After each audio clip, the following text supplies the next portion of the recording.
The next day, there was a wedding celebration in the village of Cana in Galilee. Jesus' mother was there, and Jesus and his disciples were also invited to the celebration. The wine supply ran out during the festivities. So Jesus' mother told him, "They have no more wine." "Dear woman, that's not our problem," Jesus replied. "My time has not yet come." But his mother told the servants, "Do whatever he tells you." Standing nearby were 6 stone water jars used for Jewish ceremonial washing. Each could hold 20 to 30 gallons. Jesus told the servants, "Fill the jars with water." When the jars had been filled, he said, "Now dip some out and take it to the master of ceremonies." So the servants followed his instructions.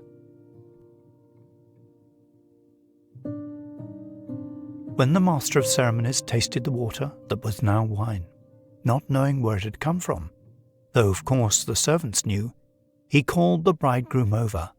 "A host always serves the best wine first," he said.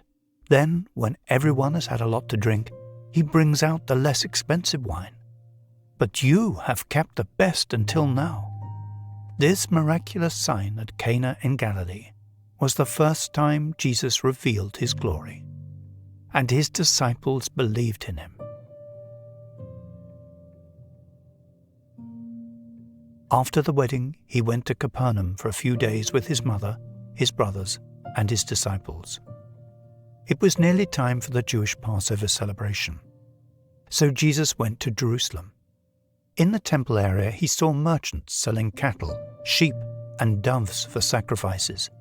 He also saw dealers at tables exchanging foreign money. Jesus made a whip from some ropes and chased them all out of the temple. He drove out the sheep and cattle, scattered the money changers' coins over the floor, and turned over their tables. Then, going over to the people who sold doves, he told them, "Get these things out of here. Stop turning my Father's house into a marketplace." Then his disciples remembered this prophecy from the scriptures. "Passion for God's house will consume me." But the Jewish leaders demanded, "What are you doing? If God gave you authority to do this, show us a miraculous sign to prove it." "All right," Jesus replied.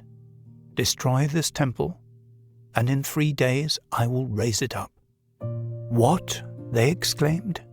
"It has taken 46 years to build this temple, and you can rebuild it in 3 days?" But when Jesus said this temple, he meant his own body. After he was raised from the dead, his disciples remembered he had said this, and they believed both the scriptures and what Jesus had said. Because of the miraculous signs Jesus did in Jerusalem at the Passover celebration, many began to trust in him. But Jesus didn't trust them, because he knew all about people. No one needed to tell him about human nature, for he knew what was in each person's heart.